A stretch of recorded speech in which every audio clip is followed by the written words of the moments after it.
Hi everybody and welcome back.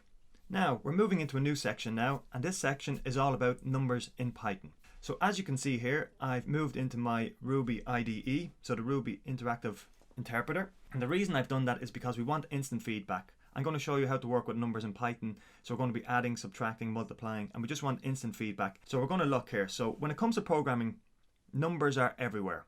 Video games, charts and graphs, information storage, analytics, on and on. Numbers are absolutely everywhere. And even in today's world, I'm sure you've seen that numbers are even more important when it comes to big data, big storage, and things like that. So it really is valuable to get a good foothold in numbers within your programming language. So let's take a look at some quick examples. So pop open the interactive Python interpreter and try the following. 2 plus 2. 4 straight away. Very simple. So what we just did was add two integer numbers.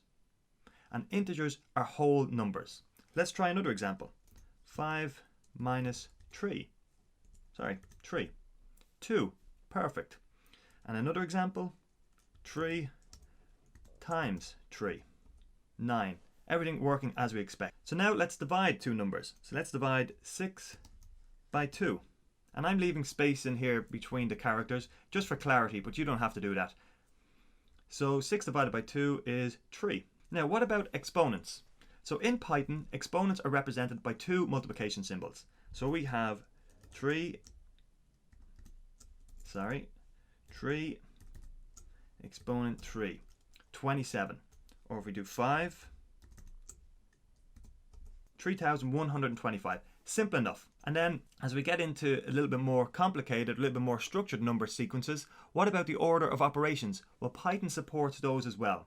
So if we look at this example, 2 plus 3 multiplied by 4. And as I said, you don't have to leave spaces between your number symbols. There we go, 14.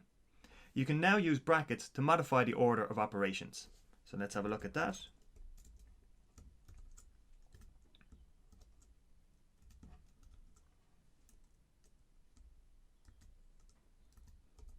There we go, 20. So that's a very brief introduction into the numbering system and order of operations within Python.